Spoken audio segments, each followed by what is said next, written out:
Movie start होती है एक जंगल से, जहाँ के राजा मुफासा हर एक को अपने घर के पास बुलाता है। यहाँ पर हम देखते हैं कि मुफासा के घर एक छोटा सा बेबी पैदा हुआ है। यहाँ पर एक मंकी आकर सबको सिम्बा से मिलवाता है और बताता है कि कैसे ये आने वाले वक्तों में यहाँ का राजा बनेगा। इसके बाद हम देखते हैं मुफासा के भाई स्कार को, जो कि अपनी केव में बैठा था। वो एक चूहे के साथ खेल रहा था। यहाँ पर तो वो सिम्बा से भी मिलने के लिए नहीं गया था और इसी वजह से मुफासा उसके पास आता है पूछने के लिए। स्कार उसे बताता है कि मैं भूल गया था सिम्बा से मिलने के लिए, बट बेसिकली बात ये थी कि वो खुश नहीं था कि सिम्बा आने वाले वक्तों में यहाँ का राजा बनेगा, क्योंकि वो ये खुद चाहता था अपने लिए। मुफासा स्कार से कहता है कि तुम मुझे कभी धोखा मत देना और मेरा बेटा ही आने वाले वक्त में राजा बनेगा। इसके बाद हम देखते हैं कि स्कार वहाँ से चला जाता है। बाद में वही मंकी जिसने सब जानवरों से मिलवाया था सिम्बा को, वो एक ट्री के ऊपर एक छोटा सा सिम्बा का स्केच बनाता है।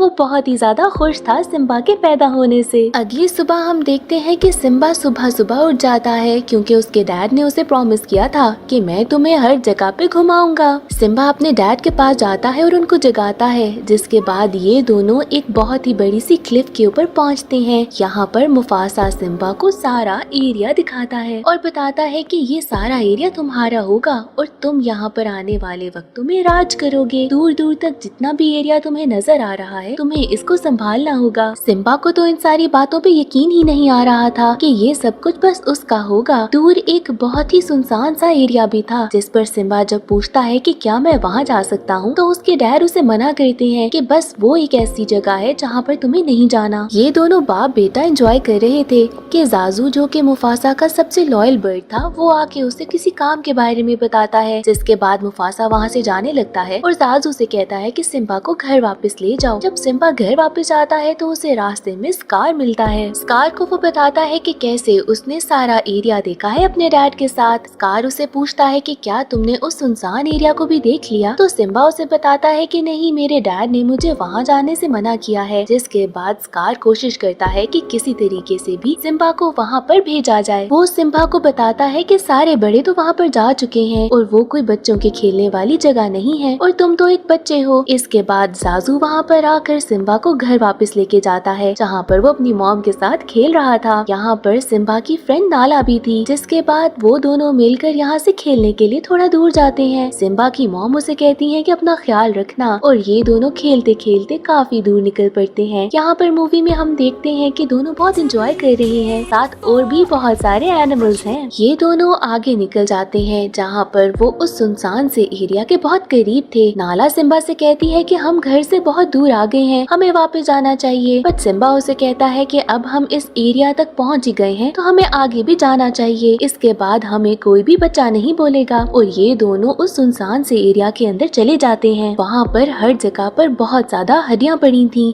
और हर तरफ से लावा भी आ रहा था। यहाँ पर इनको लगता है जैसे कोई आवाज आ रही हो। ये दोनों बहुत ही सुनसान एरिया के अंदर जा चुके थे। यहाँ पर ये दोनों अकेले थे और ये चीज देखते हुए वहाँ पर बहुत सारे हाइनास यानी के लकड़बग्गे आ जाते हैं, साथ ही उनकी लीडर भी। वो इन दोनों को अकेला देखकर कहती है कि आज हम सिम्बा को खा जाएंगे। जिसके बाद जाजू वहाँ पर फौरन पहुँचता है और मना करता है कि ये दोनों गलती से यहाँ पर पहुँच गए हैं, इनको कोई नुकसान ना पहुँचाना, अगर इनको कुछ हुआ तो मुफासा तुम लोगों को छोड़ेगा नहीं। जिस पर वो सब लकड़बग्गे कहते हैं कि आज हम इनको नहीं छोड़ेंगे। जाजू उन पर अटैक करता है और इन दोनों को वहाँ से भागने को बोलता है। ये दोनों वहाँ के करीब ही एक टनल में जाकर छुप जाते हैं। वहाँ से जब ये लोग बाहर निकलते हैं तो हर तरफ से लकड़बग्गे इनको घेर लेते हैं।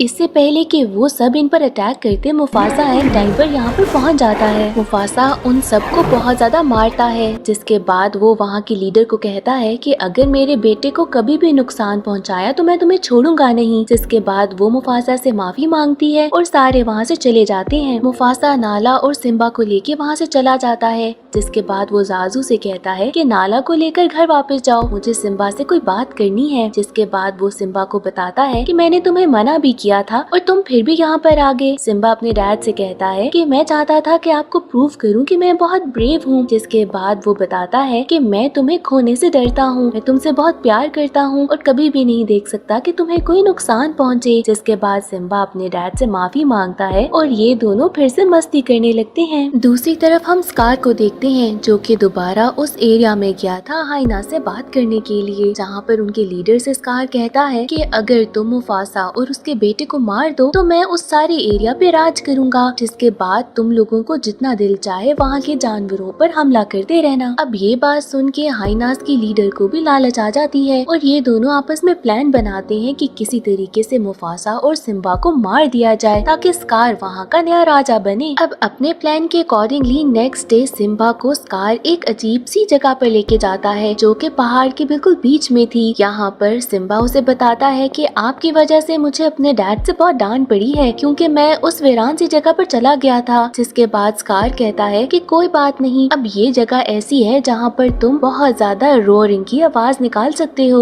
और प्रैक्टिस कर सकते हो, तुम जितना मर्जी दिल चाहे धार सकते हो यहाँ पर। सिम्बा भी उसकी बात सुनता है और आवाजें निकालने लगता है और ये तो सारा का सारा स्कार का प्लान था। जिसके बाद हाइनास वहाँ पर बहुत सारे वाइल्ड बीस्ट को लेकर आते हैं और वो सब के सब सिम्बा के पीछे भागने लगते हैं। सिम्बा उनसे भागता भागता बहुत आगे निकल जाता है। इसके साथ ही स्कार फौरन मुफासा के पास पहुंचता है और बताता है कि कैसे पहाड़ों के बीच में सिम्बा फंस गया है और वहाँ पर बहुत सारे वाइल्ड बीस्ट हैं। ये बात सुनते साथ ही मुफासा वहाँ की तरफ भागता है। साजू भी उड़ता है और देखता है कि सिम्बा कहाँ पर है। उसे नजर आता है कि सिम्बा एक दरख्त के ऊपर चढ़ा है और बचने की कोशिश कर रहा है। साजू उसे बताता है कि तुम्हारे डैड आने वाले हैं। मुफासा वहाँ पर पहुँचता है और सिम्बा को वहाँ से निकालकर किसी तरीके से एक ऊंची जगह पर पहुँचा देता है। यहाँ पर मुफासा खुद भी ऊपर आने की कोशिश करते हैं। सिम्बा को बस इतना ही नजर आता है कि मुफासा पहाड़ के ऊपर चढ़ रहा है, पर जैसे ही वो ऊपर जाता है वहाँ से स्कार उसको धक्का देकर नीचे गिरा देता है। सिम्बा को नजर आता है कि उसके डैड नीचे गिर रहे हैं। जब सारे वाइल्ड बीस्ट वहाँ से चले जाते हैं तो सिम्बा अपने डैड के पास पहुँचता है। वो बिल्कुल बेहोश थे। सिम्बा बहुत ज्यादा आवाज देता है कि कोई मदद को आओ, बट वहाँ पर उसकी हेल्प के लिए कोई भी नहीं आता। सिम्बा बहुत दुखी ऐसे ही अपने डैड के साथ सो जाता है। स्कार थोड़ी देर के बाद वहाँ पर आता है और प्रिटेंड करता है कि जैसे उसे तो कुछ पता ही नहीं। वो सिम्बा से कहता है कि तुमने क्या किया, तुम्हारी वजह से मुफासा अब जिंदा नहीं है। वो सारी बात का ब्लेम सिम्बा पे डाल रहा था। वो उसे कहता है कि तुम्हारी मॉम तुम्हारे बारे में क्या सोचेंगी कि तुमने खुद ही अपने डैड को मार दिया, शायद तुम्हें यहाँ के राजा बनने की बहुत जल्दी थी।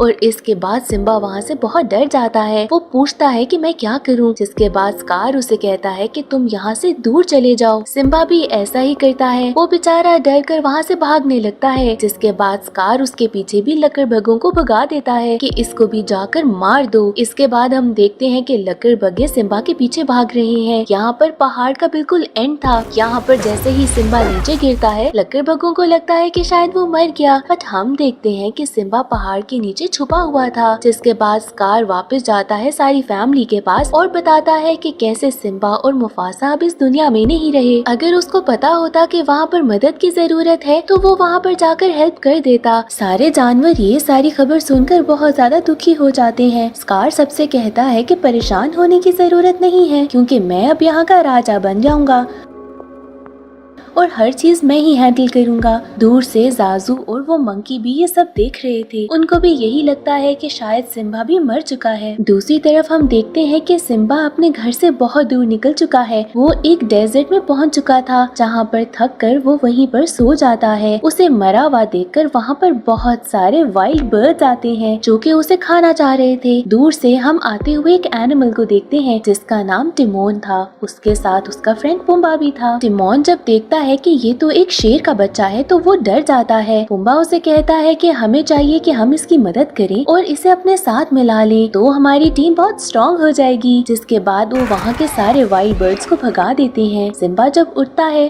तो तो पुम्बा उसे कहता है कि हमने अपनी जान पर खेलकर तुम्हें बचाया है। सिम्बा उसे कहता है कि क्या फर्क पड़ता है अगर मैं मर भी जाता, जिस पर ये दोनों हैरान होकर पूछते हैं कि क्या हुआ है, तुम ऐसी बातें क्यों कर रहे हो। सिम्बा उन्हें अपनी थोड़ी बहुत स्टोरी बताता है, जिसके बाद वो सिम्बा को कहते हैं कि तुम हमारे साथ चलो, जिसके बाद सिम्बा भी उनके साथ चला जाता है। यहाँ पर वो एक बहुत ही खूबसूरत से फॉरेस्ट में पहुँचते हैं, जहाँ पर सिम्बा उनको बताता है कि मुझे बहुत ज्यादा भूख लग रही है, मैं तो एक पूरे के पूरे हिरन को भी खा लूंगा। जिसके बाद वो दोनों बड़े परेशान होकर उसे कहते हैं कि तुम्हें हमारे साथ रहना है तो हमारे जैसा ही खाना खाना होगा। वहाँ के फॉरेस्ट के बाकी सारे एनिमल्स इन दोनों को कहते हैं कि तुम एक शेर के इस बच्चे को अपने साथ ले आए हो, ये हमें खा जाएगा। जिसके बाद वो सब समझाते हैं कि ऐसा कुछ भी नहीं होगा। यहाँ पर सिम्बा वक्त के साथ साथ बड़ा हो जाता है और इन तीनों की दोस्ती बहुत ही ज्यादा स्ट्रॉन्ग हो जाती है। दूसरी तरफ हम सिम्बा के पुराने घर को देखते हैं, जहाँ पर हालात बहुत ज्यादा बदल चुके थे। लक्कड़ भग्गे तो खुलेआम घूम रहे थे और जिसका दिल करता था उसे खा लेते थे। दूसरी तरफ हम नाला को देखते हैं, जो कि बहुत परेशान थी। वो वहाँ पर सिम्बा की मॉम से कहती है कि अब हम यहाँ पर मजीद रह नहीं सकते, हमें कहीं और चले जाना चाहिए। सिम्बा की मॉम कहती है कि हम इस जगह को छोड़कर नहीं जा सकते। इसके बाद यहाँ पर एक पैगाम आता है कि सिम्बा की मॉम को बुला रहा है स्कार। स्कार के पास जब वो जाती है तो स्कार उसे कहता है कि तुमने बहुत सालों पहले मुझे ठुकराकर मुफासा से शादी कर ली थी, पर अब वक्त आ गया है कि तुम मुझसे शादी कर लो ताकि मैं यहाँ का सही से राजा बन जाऊँ और तुम यहाँ की रानी बन जाओ। बट वो इस प्लान को नहीं मानती। अब ये सारी बात नाला भी सुन रही थी, वो बहुत दुखी हो जाती है। जिसके बाद जब रात होती है तो नाला प्लान करती है कि वो यहाँ से चली जाएगी मदद बुलाने के लिए, और वो ऐसा ही करती है। दूसरी तरफ सिम्बा तो फुल ऑन एंजॉय कर रहा था टिमोन और पुम्बा के साथ। वहाँ के जंगल के बाकी सारे जानवर सिम्बा से डरते थे, बट सिम्बा उनका फिर भी बहुत ज्यादा ख्याल रखता था। यहाँ पर हम देखते हैं कि एक दफा वो खेल रहा था तो उसका एक बाल उड़ते उड़ते पानी के थ्रू पहुँच जाता है उसी मंकी के पास, जिसके साथ ही उसे समझ आ जाती है कि सिम्बा अब भी जिंदा है। अब टिमोन और पुम्बा एक जगह पर खेल रहे थे कि उन्हें कुछ आवाज आती है। यहाँ पर नाला पहुँच चुकी थी और वो इन दोनों पर हमला कर देती है। ये दोनों बहुत मुश्किलों से चीखते चिल्लाते वहाँ से भागते हैं। इससे पहले कि नाला इनको कोई नुकसान पहुँचाती, सिम्बा यहाँ पर पहुँच जाता है इनकी मदद के लिए। पहले तो सिम्बा और नाला थोड़ा लड़ते हैं, फिर इनको रियलाइज होता है कि ये दोनों एक दूसरे को जानते हैं। नाला सिम्बा को जिंदा देखकर बहुत ज्यादा खुश होती है, जिसके बाद वो सिम्बा से गुस्से में पूछती है कि तुम अगर जिंदा थे तो तुम वापस क्यों नहीं आए। सिम्बा उसे बताता है कि ये जगह बहुत खूबसूरत है, वहाँ पर मेरी किसी को जरूरत नहीं है। जिसके बाद वो नाला से कहता है कि मेरे साथ इस जगह को चेक करो। जिसके बाद वो उसे यहाँ पर घुमाता है। वो भी देखती है कि ये जगह बहुत ज्यादा प्यारी है। ये दोनों बहुत मस्ती करते हैं, जहाँ पर हमें पता चलता है कि ये दोनों एक दूसरे को पसंद करने लगे हैं। नाला सिम्बा से कहती है कि हमें तुम्हारी जरूरत है, तुम्हें घर वापस आना चाहिए। वहाँ पर स्कार ने सारे लकड़ भगों के साथ मिलकर सारे हालात बहुत खराब कर दिए हैं। सिम्बा उसे कहता है कि मैं तुम्हारी कोई मदद नहीं कर सकता। नाला उसे कहती है कि अपनी मॉम के लिए ही वापस आ जाओ, बट सिम्बा फिर भी रेडी नहीं होता। जिसके बाद नाला उसे कहती है कि यहाँ पर तुम्हारी मदद लेना मेरे लिए बहुत ही बड़ी बेवकूफी की बात थी, और वो वहाँ से चली जाती है बहुत दुखी होकर। सिम्बा भी बहुत ज्यादा उदास था। वो अलग बहुत ही ज्यादा घूम रहा था कि उसे वही मंकी मिलता है। वो मंकी सिम्बा से कहता है कि तुम कौन हो। सिम्बा कहता है मैं कोई नहीं हूँ। जिसके बाद वो मंकी उसे कहता है कि मैंने तुम्हें अपनी गोद में खिलाया है, और क्या तुम्हें पता है कि मुफासा जिंदा है। सिम्बा बहुत हैरान होता है। इसके बाद वो मंकी सिम्बा को एक पानी वाले एरिया में लेकर जाता है। वहाँ पर मंकी उसे कहता है कि पानी में अपनी रिफ्लेक्शन चेक करो, क्या तुम्हें तुम्हारे डैड नजर नहीं आ रहे। सिम्बा जब पानी में अपनी रिफ्लेक्शन देखता है तो उसे अपने डैड नजर आते हैं। यहाँ पर उसे आसमान से अपने डैड की आवाज सुनाई देती है, जो कि उसे कहते हैं कि तुम एक शेर हो, तुम मेरे बेटे हो, और जब मैं जिंदा था तो मेरे लिए सबसे ज्यादा यही प्राउड बात थी। मत भूलो कि तुम एक राजा हो और तुम्हें जाके लोगों की मदद करनी होगी। सिम्बा को इस बात से बहुत ही ज्यादा कॉन्फिडेंस मिलता है। यहाँ पर उसके डैड की आवाज आहिस्ता आहिस्ता जा रही थी, जिससे सिम्बा उसे कहता है कि मुझे छोड़कर मत जाए। उसके डैड कहते हैं कि मैं हमेशा तुम्हारे साथ हूँ सिम्बा। यहाँ पर मंकी दोबारा से सिम्बा से पूछता है कि तुम कौन हो। सिम्बा उसे कहता है कि मैं सिम्बा हूँ, मुफासा का बेटा। इसके बाद सिम्बा वहाँ से बहुत तेज भागता है हुर्राता हुआ, जहाँ पर रास्ते में उसे नाला भी मिल जाती है। नाला उसे देखकर बहुत खुश होती है। जिसके बाद ये दोनों पहुंच जाते हैं दोबारा से अपने घर पर। सिम्बा देखता है कि वहाँ की हालत बहुत ज्यादा खराब हो गई है। ना तो वहाँ पर अब दरख्त बचे हैं, ना खाने के लिए कुछ। वहाँ पर तो पानी भी नहीं रहा और हर तरफ लकड़बग्घे नजर आ रहे थे। यहाँ पर जब सिम्बा पहुँचता है तो वो देखता है कि स्कार उसकी मॉम के साथ बहुत ज्यादा बदतमीजी कर रहा है। जिसके बाद वहाँ पर सिम्बा आकर उसे मना करता है और कहता है कि मेरी मॉम से अब इस तरह से बात मत करना। सिम्बा की मॉम उसे देखकर बहुत ज्यादा खुश होती है। जिसके बाद स्कार थोड़ा हैरान होता है और फिर कहता है कि तुम वापस क्यों आए हो, क्योंकि तुमने तो अपने डैड को खुद मार दिया। सिम्बा उसे बताता है कि वो सिर्फ एक हादसा था और मैंने ऐसा कुछ भी नहीं किया। यहाँ पर बाकी सारे शेर, जाजू और वो मंकी भी पहुँच जाते हैं सिम्बा की हेल्प के लिए। वो सब कहते हैं कि हम तुम्हारे साथ हैं। दूसरी तरफ स्कार और सारे लकड़बग्घे थे। स्कार तो सिम्बा के पास आता है और उसे मारने के लिए फिर से पहाड़ के कोने पर ले जाता है। यहाँ पर सिम्बा नीचे लटक जाता है। अचानक से बहुत तेज लाइटनिंग होती है और हर तरफ आग लग जाती है। स्कार सिम्बा से कहता है कि ये सब कुछ तो बहुत देखा देखा लग रहा है, क्योंकि तुम्हारे डैड ने भी मदद के लिए मुझे ऐसे ही पुकारा था और मैंने उनको नीचे गिरा दिया था। इस बात को सुनकर तो सिम्बा को सारी बात समझ आ जाती है कि इस सब के पीछे तो स्कार का हाथ था। ये बात बाकी सारे भी सुन लेते हैं। जिसके बाद सिम्बा को बहुत ज्यादा गुस्सा आता है। वो स्कार की ही गर्दन पकड़कर ऊपर आ जाता है। इसके बाद तो स्कार की आर्मी यानी कि वो सारे लकड़बग्घों में और सिम्बा के सारे दोस्तों में लड़ाई स्टार्ट हो जाती है। यहाँ पर बहुत अमेजिंग फाइट देखने को मिलती है, बट सिम्बा के सारे दोस्त जीत जाते हैं। इस सब को देखने के बाद स्कार वहाँ से भागने लगता है। भागते भागते वो एक माउंटेन के ऊपर पहुँचता है, जिसके आगे स्कार को जाने का कोई रास्ता नजर नहीं आता। यहाँ पर सिम्बा भी पहुँच जाता है। जिसके बाद स्कार उससे कहता है कि मुझे माफ कर दो, क्या तुम मुझे मार दोगे? मैं तो तुम्हारे बाप का भाई हूँ, यानी कि तुम्हारा चाचा हूँ। सिम्बा उसे कहता है कि मैं तुम्हारे जैसा नहीं हूँ, तुमने मुझे भी धोखा दिया और इन सारे लकड़बग्घों को भी धोखा दिया है। वो स्कार से कहता है कि तुम यहाँ से दूर भाग जाओ, बट स्कार यहाँ पर भी थोड़ी चालाकी दिखाता है और जमीन पे पड़ी रेत डाल देता है सिम्बा की आंख में। जिसके बाद वो यहाँ से भागने की बजाय सिम्बा को ही उल्टा मारने लगा था। इन दोनों के बीच में लड़ाई होती है,